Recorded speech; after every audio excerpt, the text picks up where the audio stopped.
नमस्कार। बेसिक परिवार के आप सभी सदस्यों का द ऑफिसर्स लाइब्रेरी के यूट्यूब चैनल पर स्वागत है।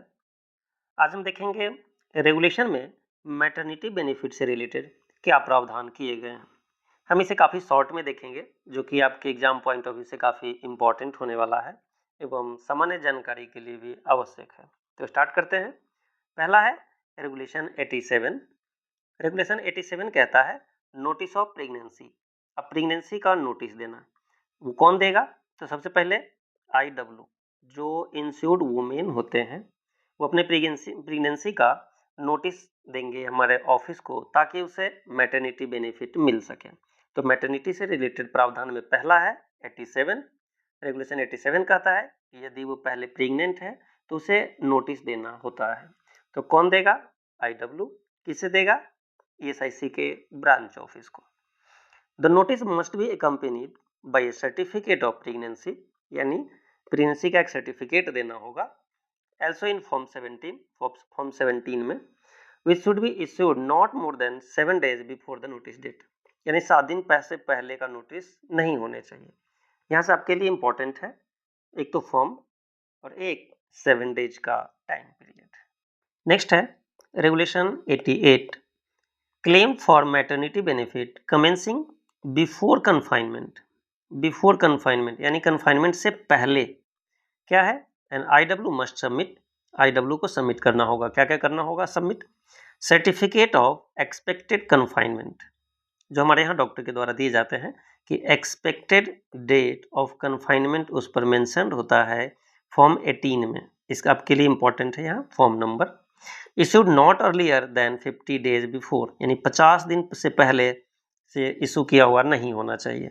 दूसरा प्रावधान क्या है? Claim for maternity benefit form 19।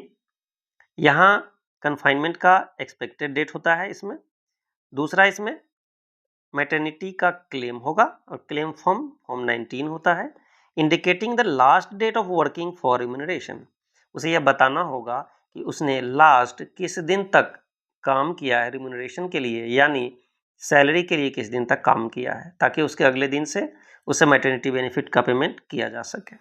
Next certificate of confinement form 18 with in 30 days after confinement, यानी जिस दिन कन्फाइनमेंट हो गया यानी डिलीवरी हो गई उसके 30 दिन बाद तक ही 30 दिन बाद में उसे फॉर्म 18 में सर्टिफिकेट ऑफ कन्फाइनमेंट जमा करना होता है। तो ये था हमारा रेगुलेशन 88। नेक्स्ट रेगुलेशन 89 क्या कहता है? Claim for maternity benefit only after confinement और मिसकैरेज, यानी मिसकैरेज या फिर कन्फाइनमेंट हो गया उसके बाद के लिए। बाद के लिए क्या है? An IW must submit. क्या करना? सबमिट करना होता है मिसकैरेज या फिर कन्फाइनमेंट के केस में क्लेम सबमिट करना होगा with certificate of miscarriage with in 30 days, यानी उसे 30 दिन के अंदर उसे सर्टिफिकेट सबमिट करना होगा। सेम कन्फाइनमेंट के भी केस में है, क्लेम जमा करना होगा और सर्टिफिकेट ऑफ कन्फाइनमेंट जमा करना होगा। नेक्स्ट देखते हैं 89A क्या कहता है? Claim for maternity benefit after the death of an IW living behind the child, यानी जिस IW की मृत्यु हो गई और मृत्यु के बाद भी उसके पीछे उसके एक चाइल्ड रह गया है डिलीवरी के बाद, तो क्या होगा? नॉमिनेटेड पर्सन, जो उसके द्वारा ऑलरेडी नॉमिनेटेड है वो, if no nominee exist the legal representative must submit the within 30 days of her death, यानी उसके डेथ के 30 days बाद तक उसे क्लेम करना होगा। कौन करेगा? नॉमिनेटेड पर्सन या फिर लीगल रिप्रेजेंटेटिव। कितने दिन का टाइम फ्रेम है? तो 30 days का है। A claim for maternity benefit and death certificate, एक तो सर्टिफिकेट और ये क्लेम, ये दो चीजें सबमिट करनी होगी। नेक्स्ट रेगुलेशन 89B क्या कहता है?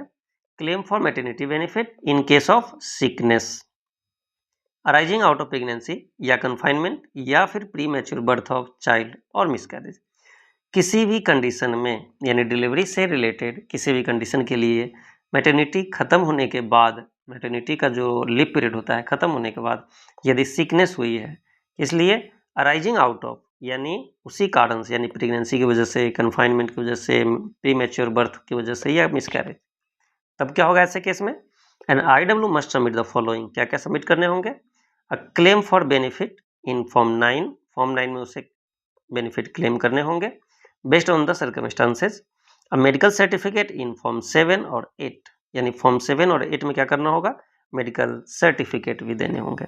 यहाँ पर आपको ध्यान रखने वाली बात है, एक तो फॉर्म और दूसरा कि इस तरीके का भी कोई क्लेम होता है, यानी सिर्फ मैटरनिटी का क्लेम नहीं, मैटरनिटी की वजह से यदि सिकनेस हुई उसे भी बाद में कंसीडर किया जाता है और वहाँ पेमेंट किया जाता है। और रेगुलेशन कौन सा है, 89B है।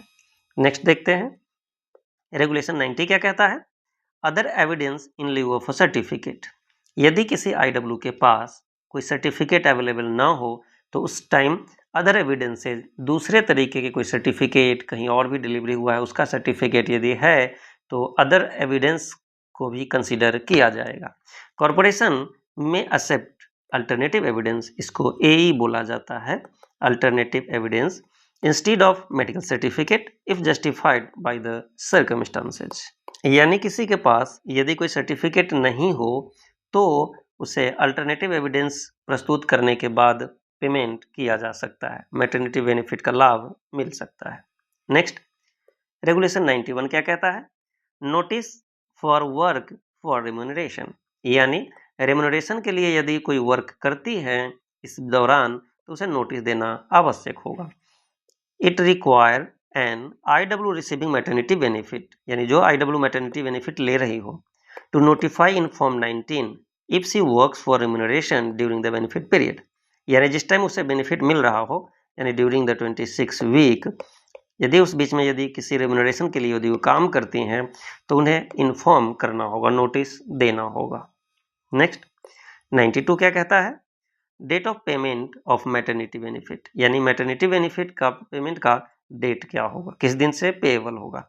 Payable from the claimed date, यानी जिस दिन वो क्लेम करेगा कि आज से मुझे मैटरनिटी चाहिए उस दिन से मिलेगा, बशर्ते कि क्या होना चाहिए, maximum 42 days before the expected date of confinement, यानी जिस दिन उसका EDD है, एक्सपेक्टेड डेट ऑफ डिलीवरी होता है, उससे 42 डेज बिफोर से क्लेम किया जा सकता है। 42 डेज में मे बी 2 दिन पहले, 10 दिन पहले, 20 दिन पहले या 42 डेज पहले, इसमें किसी दिन पहले से क्लेम किया जा सकता है और जिस दिन से क्लेम करेगा उस दिन से उसे मैटरनिटी बेनिफिट पेएबल होगा।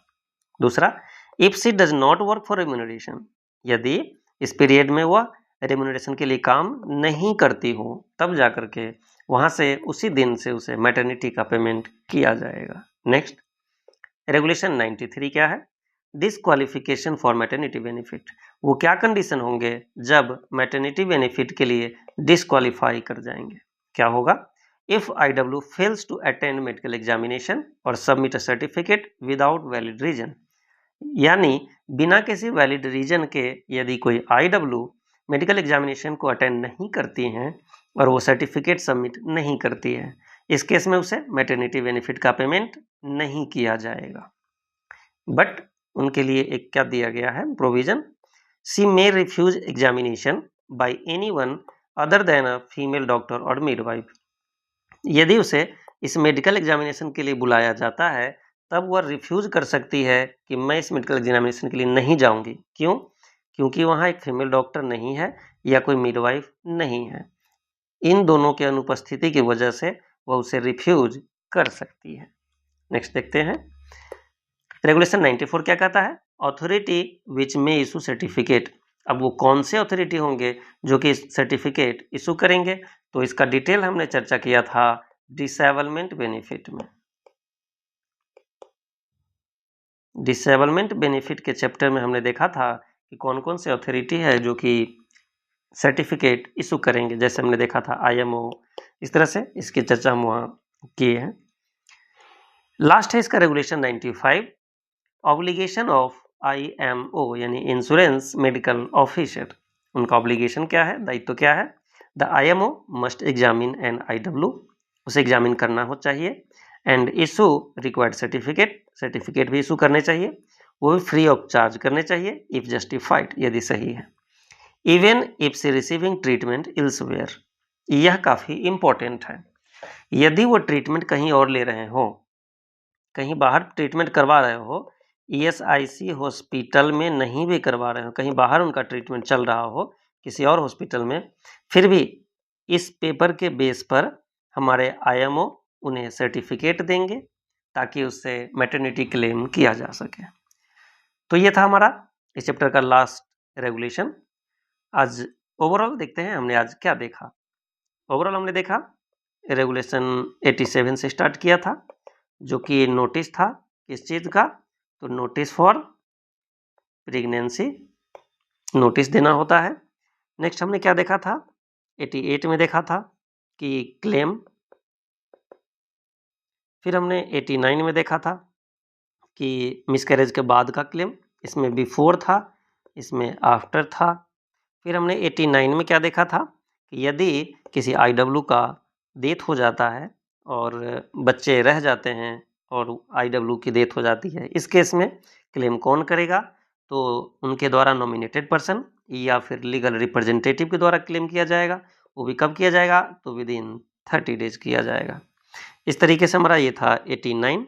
और फिर हमने देखा था 90 को देखा था कि हमारे यहाँ AE एक्सेप्टेबल है, यानी अल्टरनेटिव एविडेंस एक्सेप्टेबल है।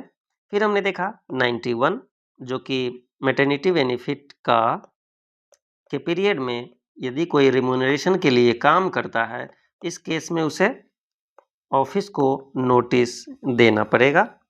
फिर हमने देखा रेगुलेशन 92 में हमने क्या देखा था कि डेट ऑफ पेमेंट क्या होगा, किस दिन से उसे मैटरनिटी बेनिफिट मिलेगा। तो इसके लिए क्राइटेरिया था 42 डेज बिफोर से क्लेम किया जा सकता है। फिर हमने देखा 93 जो कि डिस्क्वालिफिकेशन था, डिस्क्वालिफिकेशन।